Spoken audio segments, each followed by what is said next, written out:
Dans ce monde où la compétition est omniprésente, vous avez sûrement déjà vécu cette situation. Quelqu'un qui vous humilie devant les autres, qui vous manque de respect ouvertement, ou qui cherche constamment à vous rabaisser. Ces moments où vous vous sentez impuissant, où la colère monte, mais où vous ne savez pas comment réagir. Je vais être direct avec vous. Le respect n'est pas quelque chose qu'on mendie. Le respect, ça se cultive, ça se gagne, et surtout, ça se mérite. Et aujourd'hui, je vais vous révéler 7 techniques psychologiques puissantes qui vont complètement changer la donne dans vos interactions. Vous savez pourquoi la plupart des gens continuent de subir le manque de respect? Parce qu'ils ne comprennent pas la véritable dynamique qui se joue. Ils pensent que c'est personnel, que c'est de la haine. Mais la réalité est bien différente. C'est souvent le fruit d'un opportunisme calculé, d'une stratégie de domination sociale que certains utilisent pour grimper les échelons. Dans cette vidéo, je vais déconstruire ces mécanismes et vous donner les outils pour reprendre le contrôle. Vous allez apprendre à identifier ces comportements toxiques et à les neutraliser efficacement sans jamais avoir à entrer dans le conflit direct. Ce que je vais vous transmettre va au-delà de simples conseils. C'est un véritable système qui va transformer la façon dont les autres vous perçoivent et interagissent avec vous. Vous n'aurez plus à subir ces situations humiliantes qui vous rongent de l'intérieur. Le plus important, c'est de comprendre que le respect n'est pas négociable. Si vous permettez aux autres de vous manquer de respect une fois, ils continueront. C'est une loi immuable des relations humaines. Mais avec les techniques que je vais vous montrer, vous allez pouvoir inverser cette dynamique, naturellement et définitivement. Préparez-vous à découvrir des stratégies qui vont non seulement vous permettre de gérer ces situations difficiles, mais qui vont littéralement transformer votre présence sociale. Ces 7 techniques sont le fruit d'années d'observation et d'expérience dans la compréhension de la psychologie humaine. Installez-vous confortablement, prenez des notes si nécessaire, car ce que vous allez apprendre aujourd'hui pourrait bien être le tournant dont vous avez besoin pour enfin obtenir le respect que vous méritez. Commençons par le premier conseil. Gardez votre calme et votre posture. Voici la chose la plus puissante que vous devez absolument maîtriser, votre self-control. Quand quelqu'un tente de vous humilier, votre première réaction instinctive sera de riposter ou de vous effondrer. C'est exactement ce qu'il veut. Ne lui donnez pas cette satisfaction. Au contraire, redressez-vous. Tenez-vous droit. Regardez-le dans les yeux avec un visage neutre. Pas de sourire forcé, pas de grimace de colère. Juste une expression calme et assurée.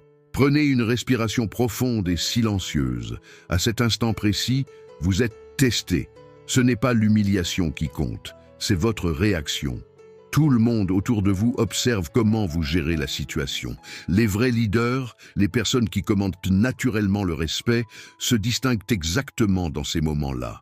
Ils ne s'abaissent pas à réagir impulsivement. Ils restent maîtres d'eux-mêmes. Votre silence devient alors une arme redoutable. Il déstabilise totalement votre adversaire qui s'attendait à vous voir perdre vos moyens. Au lieu de cela, vous démontrez une force mentale supérieure. Votre calme fait plus de dégâts qu'une explosion de colère. Cette maîtrise de soi n'est pas innée, elle se cultive. Mais une fois que vous la maîtrisez, vous devenez intouchable. Les provocations glissent sur vous. Vous restez au-dessus de la mêlée, dominant mentalement la situation. C'est ce type de force tranquille qui impose naturellement le respect. Pas besoin de crier, de menacer ou de s'agiter. Votre présence calme et assurée suffit à établir votre autorité. Numéro 2. Créez une première impression positive. Les gens jugent tout à la première impression. Écoutez attentivement. La première impression est cruciale et je vais vous dire exactement comment la maîtriser. Quand quelqu'un vient vous saluer, ne restez jamais assis. Cette erreur basique vous met immédiatement en position de faiblesse. La personne vous domine physiquement, vous regarde de haut et inconsciemment, vous projetez une image de soumission. Levez-vous, toujours, sans exception. C'est un geste qui démontre immédiatement votre respect pour l'autre personne et qui affirme votre propre valeur. Maintenant, le contact visuel. Ne faites pas l'erreur amateur de fixer vos mains pendant la poignée de main. Vos yeux doivent être ancrés dans ceux de votre interlocuteur. C'est non négociable. Quand vous baissez le regard vers les mains, vous inclinez la tête Encore un signe de soumission que vous devez absolument éviter. La formule est simple. Vous vous levez, vous établissez un contact visuel direct, vous maintenez ce contact pendant toute la salutation, votre poignée de main est ferme et assurée. Cette combinaison envoie un message clair. Vous êtes quelqu'un qui se respecte et qui mérite le respect. Pas besoin de mots. Votre langage corporel parle pour vous. Ces détails peuvent sembler minimes, mais ils sont fondamentaux dans l'établissement de votre statut social. Les gens ne réalisent pas consciemment ces signaux, mais leur cerveau les enregistre. Et une fois qu'ils vous ont catalogué comme quelqu'un de soumis, il est difficile de changer cette perception. Alors maîtrisez ces bases. Faites-en une habitude. C'est votre première ligne de défense contre le manque de respect. Une première impression forte est votre meilleure arme pour établir d'emblée votre position de force. Numéro 3. Analysez rapidement la situation. Voici la clé d'une réponse stratégique, l'analyse instantanée. Quand quelqu'un vous attaque, ne réagissez pas immédiatement. Prenez ces quelques secondes cruciales pour scanner la situation. Regardez qui est présent dans la pièce. Identifiez rapidement qui pourrait être votre allié et qui pourrait amplifier l'attaque. Observez leurs réactions, leur position, leur regard. Cette lecture rapide de la salle est vitale. Ensuite, décryptez l'intention de votre agresseur. Pourquoi maintenant? Pourquoi devant ces personnes précisément? Est-ce de la jalousie? Une tentative de vous déstabiliser avant une décision importante? Une manœuvre pour impressionner les autres? Ce n'est pas de la passivité, c'est de l'intelligence tactique. Ces quelques secondes d'analyse vous donnent un avantage stratégique majeur. Pendant que votre adversaire s'attend à une réaction émotionnelle, vous êtes déjà en train de planifier votre contre-attaque. C'est exactement ce qui différencie un leader d'un amateur. L'amateur réagit impulsivement. Le leader analyse et frappe stratégiquement. Il comprend que chaque confrontation est un jeu d'échecs, pas une bagarre de rue. Cette capacité d'analyse sous pression est une compétence qui s'acquiert. Plus vous la pratiquez, plus elle devient naturelle. Et une fois maîtrisée, elle vous donne un avantage considérable dans toute situation de conflit. Alors, la prochaine fois qu'on vous attaque, respirez, observez, analysez, puis frappez avec précision. Numéro 4. Répondez avec assurance et autorité. Voici comment dominer verbalement sans agressivité. Quand vous répondez à une provocation ou une tentative d'humiliation, votre voix devient votre arme principale. Parlez avec un ton posé, mais ferme. Pas besoin de crier ou d'être agressif, c'est le signe des faibles qui essaie de compenser. Votre force vient de votre calme contrôlé. Chaque mot doit être prononcé avec une assurance tranquille qui fait comprendre que vous êtes inébranlable. Maintenant, concernant les interruptions, c'est là que beaucoup perdent leur autorité. Voici la technique imparable. Quand quelqu'un vous coupe la parole, arrêtez-vous net. Fixez cette personne directement dans les yeux. Pas un regard agressif, mais intense et déterminé. Ne détournez pas le regard, laissez le silence faire son effet. Cette technique est dévastatrice car elle retourne toute l'attention de la salle vers l'interrupteur.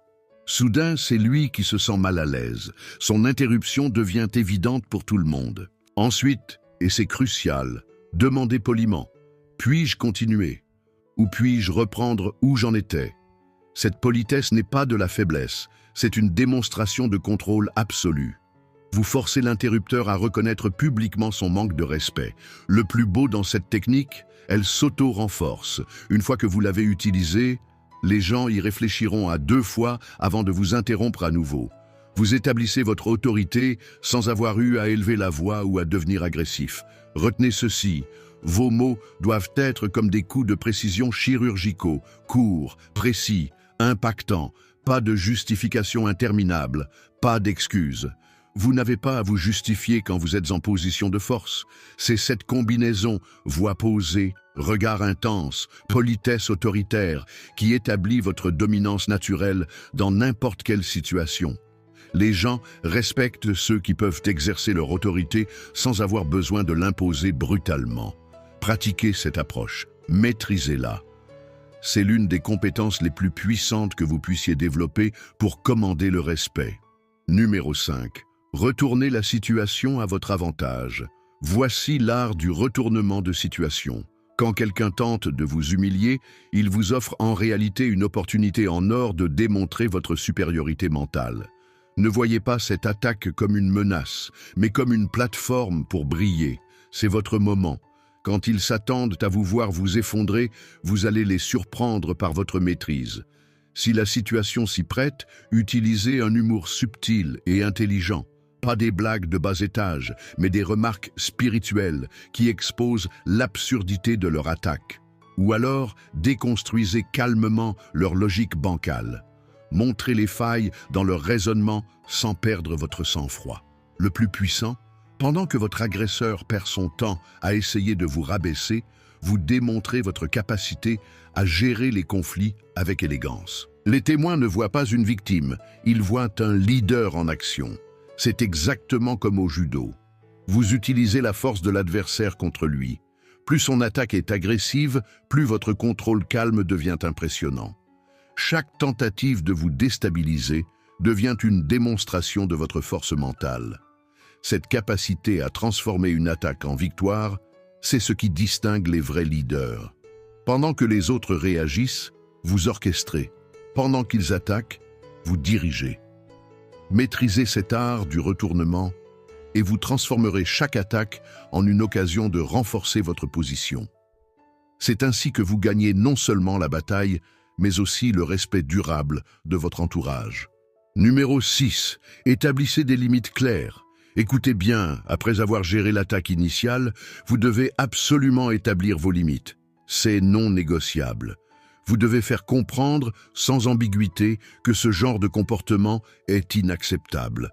Pas en criant, pas en menaçant, mais avec une fermeté inébranlable. Regardez la personne droit dans les yeux et établissez clairement les règles du jeu. Je ne parle pas de faire des menaces vides ou des ultimatums dramatiques. Je parle d'une déclaration claire et professionnelle qui dit « Ce type de comportement s'arrête ici, maintenant ». Si vous laissez passer une fois, vous ouvrez la porte à la récidive. Les gens testent constamment vos limites. S'ils ne rencontrent pas de résistance ferme, ils continueront à pousser.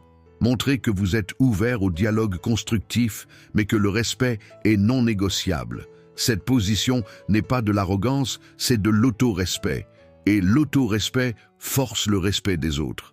C'est exactement comme ça que vous établissez une autorité naturelle. Pas par la force brute ou l'intimidation, mais par des limites claires et inébranlables. Les gens respectent ceux qui savent se faire respecter. Alors posez vos limites, maintenez-les, sans excuse, sans hésitation. C'est votre territoire, défendez-le. 7e et dernier conseil, les gens n'étaient pas obligés de vous respecter, mais vous n'étiez pas obligé de tolérer que votre présence ne soit pas respectée. Si vous commencez à constater que les gens ne veulent pas respecter votre présence, la meilleure chose à faire, c'est de se barrer. Retirez-vous. Mieux vaut être une absence appréciée qu'une présence dévalorisée. Voici une vérité que vous devez absolument intégrer. Personne n'est obligé de vous respecter, mais vous n'êtes absolument pas obligé de rester là où l'on vous manque de respect. C'est simple et direct. Si vous constatez que votre présence n'est pas respectée malgré vos efforts, partez. Ne vous accrochez pas, ne suppliez pas, ne négociez pas. Retirez-vous. Cette décision de partir n'est pas une fuite, c'est une démonstration de force. Vous affirmez par vos actes que votre temps et votre dignité ont de la valeur, que vous ne bradez pas votre présence. Rappelez-vous cette phrase. Mieux vaut être une absence appréciée qu'une présence méprisée. Ce n'est pas juste une belle formule, c'est une réalité stratégique. Votre absence créera soit un vide qui leur fera réaliser votre valeur, soit elle confirmera que vous avez pris la bonne décision. Le respect n'est pas quelque chose qu'on mendie, c'est quelque chose qu'on commande par nos actions. Et parfois, l'action la plus puissante est de se retirer complètement. Cette capacité à partir quand le respect n'est pas là, c'est ça la vraie force. Pas besoin de drame, pas besoin d'explications interminables. Vous partez simplement, dignement. Et vous ne regardez pas en arrière. C'est votre vie, votre temps, votre dignité. Ne les gaspillez pas là où ils ne sont pas valorisés. J'espère que ces 7 conseils vous ont aidé. Merci pour votre attention. À la prochaine.